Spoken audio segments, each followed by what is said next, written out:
Bahkan dalam sebuah hadis yang dikeluarkan Imam Muslim, Nabi SAW mengatakan, "Tsumma yudrabul jisru ala jahannam." Kemudian dibentangkan jembatan sirat di atas neraka jahannam. Wa tahillu syafa'atu, dan diperbolehkan syafaat pada waktu itu. Wa yaqulun, maka semua para nabi mengatakan, "Allahumma sallim sallim." Ya Allah selamatkan, ya Allah selamatkan umatku. Kila, kemudian dikatakan, "Ya Rasulullah, wa mal jisru?" Rasul, apa sih titian itu?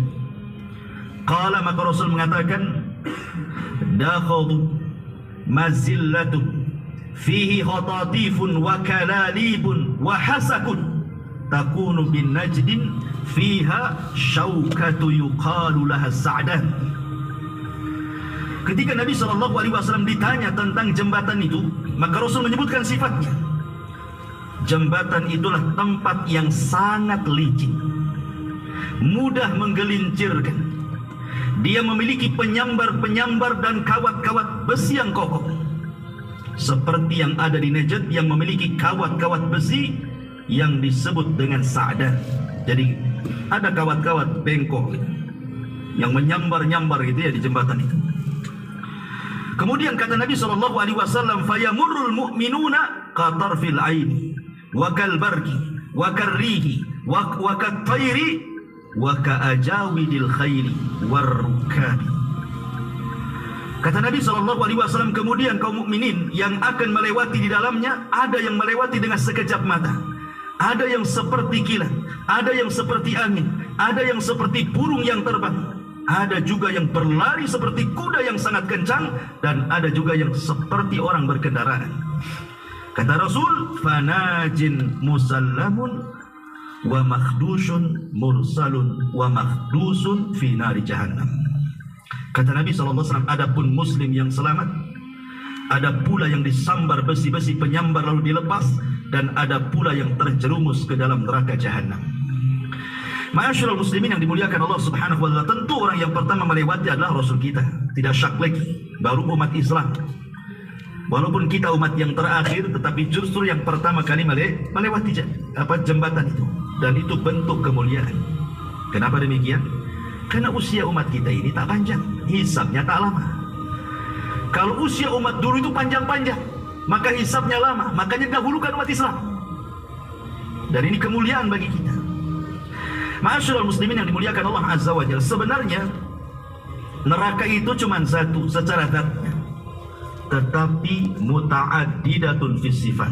Zatnya satu, tetapi sifat-sifatnya berbilang. Makanya neraka itu ada istilah-istilah dalam Al-Quran. Ada namanya istilah Al-Hawiyah. Apa Hawiyah? Hawiyah itu menunjukkan seseorang terjatuh dengan cara terlempar. Disebut Hawiyah artinya. Sebagaimana Allah mengatakan, "Fa ummuhu hawiyah wa ma adraka ma hiya narun hamiyah." Dan tahukah kamu apa itu neraka Hawiyah? Ia adalah api yang sangat panas. Artinya ketika dia jatuh itu seolah-olah didorong, dilemparkan. Kemudian juga ada istilah ladha.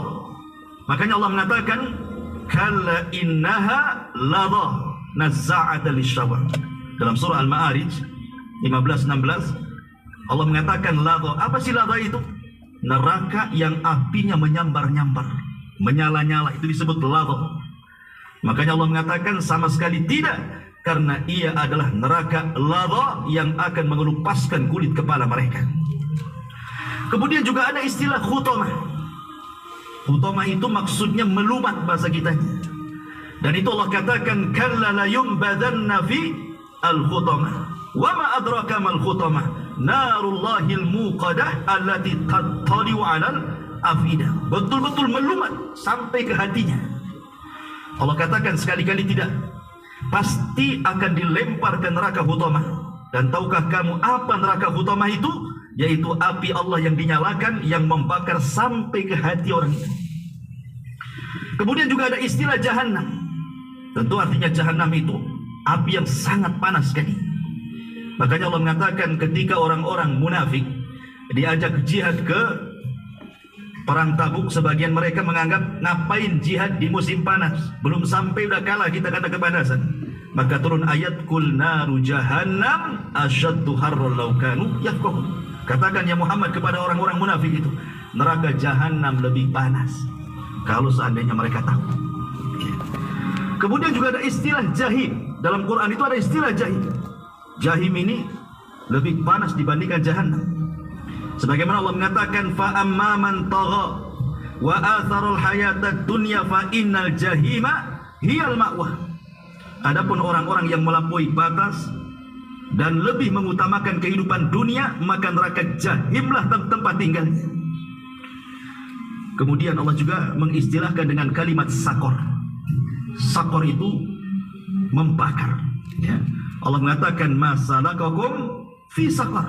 Qalu lam naku minal musallin. Kenapa kalian sampai masuk ke neraka sakor? Maka orang-orang mengatakan karena dulu kami tidak pernah sholat. Kemudian juga ada istilah sa'ir.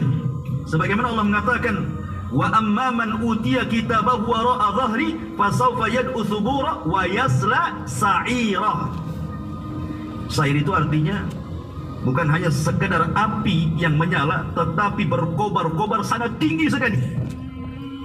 Apinya itu makin tinggi gitu. Itu disebut sakor namanya.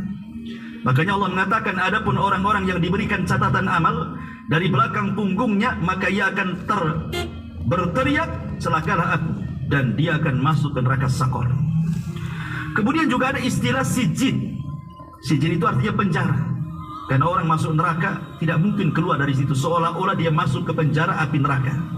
Makanya Allah mengatakan wa ma adraka ma sijin dalam surah Mutaffifin itu ayat 8, tahukah kamu apa itu sijin? Itulah sifat-sifat neraka, ya. Ma'asyiral muslimin yang dimuliakan Allah Subhanahu wa taala. Allah Subhanahu wa taala ketika menyebutkan kengerian neraka, ada istilah-istilah yang sangat menakutkan bagi neraka itu.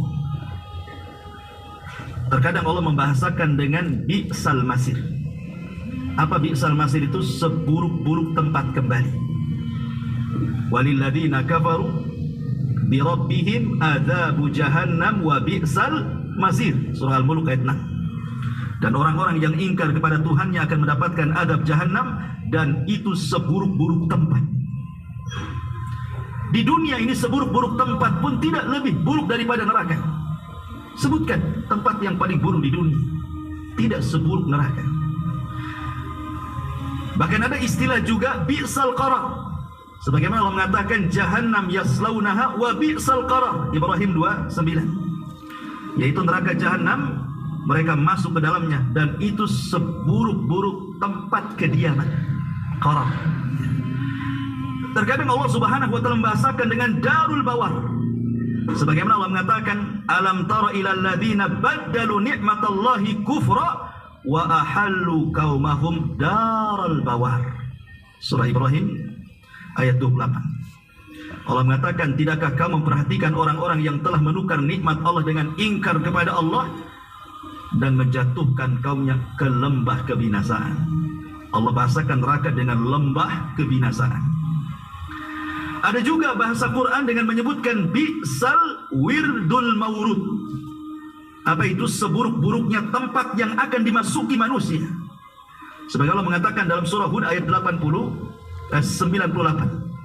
Dan ada juga bahasa Quran dengan kata-kata daral fasikin, negerinya orang-orang fasik. Neraka itu negerinya orang-orang fasik, seperti yang disebutkan dalam surah Al-A'raf 1:45. Dan ada juga yang mengatakan asfala safilin, seperti dalam surah Tin. Asfala safilin itu artinya tempat yang paling rendah yang ada di neraka. Ada juga yang mengatakan su'uddar, tempat yang paling buruk. Ada juga yang mengatakan bi'sal mihad, tempat tinggal yang sangat-sangat buruk. Begitulah Allah istilahkan neraka. Artinya tidak ada satupun istilah kebaikan di neraka itu, semua buruk, gitu maksudnya. Makanya kenapa ketika Nabi SAW menceritakan tentang bi an'ami rajulin min ahli dunya wa huwa min ahli nar. Jadi ada seseorang itu ketika di dunia itu hidupnya nikmat sejak lahir sampai mati, nggak pernah ngeluh, nggak pernah susah, semua dicukupi nikmatnya. Tetapi Allah takdirkan dia termasuk penduduk neraka.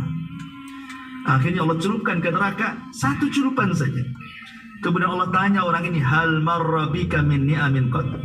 Sekarang sudah kucelupkan ke neraka. Masih terasa kenikmatan yang pernah kualami di dunia itu? Dia mengatakan tidak. Tidak ada kenikmatan lagi di kepala aku. Tidak bisa lagi. Kalau kita kan mungkin dulu pernah senang, kemudian susah, masihlah teringatkan. Zaman dulu masih senang, zaman dulu masih di atas, zaman dulu masih gaji besar, sebelum dipecat, sebelum di PHK, sebelum kebakaran rumahnya, sebelum kena musibah, masihlah teringat kenangan-kenangan itu. Tapi kalau orang sudah dicelupkan neraka satu kali, hilang blank sudah, seolah-olah dia tidak pernah merasakan kelezatan nikmat hidup di dunia itu. Itu baru satu kali celupan tuh. Lagi mana kalau dimasukkan di dalamnya? Na'udzubillah min dzalik. Ma'asyiral muslimin yang dimuliakan Allah Subhanahu wa taala, yang perlu kita ketahui tentang kengerian neraka ini, ikhwan. Apabila api neraka dinyalakan oleh Allah, maka api itu tidak akan pernah dipadamkan selamanya. Catat, apabila api dinyalakan, maka tidak akan pernah padam selamanya. Dan itu Allah katakan dalam surah At-Takwir 12, wa idzal jahimu su'irat. Dan apabila neraka mulai dinyalakan. Dan Allah mengatakan dalam surah Al-Isra ayat 97, kullama khabata zidnahum sa'ira. Setiap kali neraka kami padamkan, justru kami akan menambah nyala apinya. Makin hari makin bertambah, makin minggu makin bertambah, makin tahun makin bertambah. Sebagaimana surga, nikmatnya makin hari makin bertambah, nikmatnya makin hari makin bertambah. Maka neraka juga sama, semakin hari azabnya semakin bertambah. Na'udzubillah. Dan ingat, neraka itu bisa melihat, neraka itu bisa mendengar, dan neraka itu bisa bicara.